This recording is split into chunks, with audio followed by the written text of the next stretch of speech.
ایک بہت بڑی حقیقت ہے۔ اکثر خواتین میرے پاس آتی ہیں، ہائفہ آپا میں شادی شدہ ہوں، بچے ہیں، نوکری کرتی ہوں، گھر دیکھتی ہوں، شوہر کی ذمہ داری ہے، بہت کچھ کرنا ہوتا ہے، سانس لینے کا وقت بھی نہیں ملتا مجھے، میں عبادت کے لیے وقت کیسے نکالوں؟ ہر دوسری عورت کی یہ کہانی ہے، تو کیا جواب ہونا چاہیے اس بات کا؟ بہت ہی آسان ہے، اور میں ہمیشہ کہتی ہوں لا یکلف اللہ نفسا الا وسعہا۔ اگر ایک بوجھ اللہ نے آپ پر ڈالا ہے تو مطلب آپ اٹھا سکتی ہیں، ورنہ یہ ذمہ داری آپ کو نہ ملتی۔ اپنی سوچ کو بدلیں۔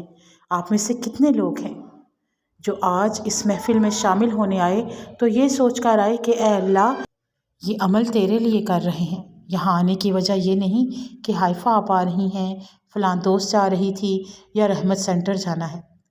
ان باتوں میں کوئی حرج نہیں ہے، لیکن پھر یہ عمل اللہ کے لیے نہیں کیا آپ نے، وہ اسے قبول نہیں کرے گا، وہ شراکت کو قبول نہیں کرتا۔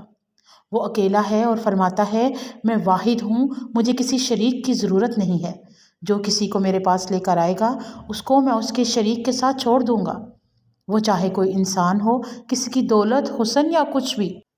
آپ پر بہت سی ذمہ داریاں ہوں گی، میں سمجھتی ہوں، ہم سب اس وقت سے گزر چکے ہیں، لیکن آپ کا ایمان ہمیشہ پہلے آنا چاہیے، ہر چیز سے پہلے۔ ایک سچا مومن ایک کمزور مسلمان سے بہت بہتر ہے، اور ایمان کی طاقت تعلیم سے ملتی ہے۔ دنیاوی ذمہ داریاں نبھائیں، لیکن اس کی قیمت آپ کا ایمان نہیں ہونا چاہیے۔ دین کی تعلیم حاصل کیجیے اور دنیا کے لیے اپنی آخرت کو خراب مت کیجیے۔ جنت بہت مہنگی ہے، اس کے لیے نیکیاں کما لیجیے۔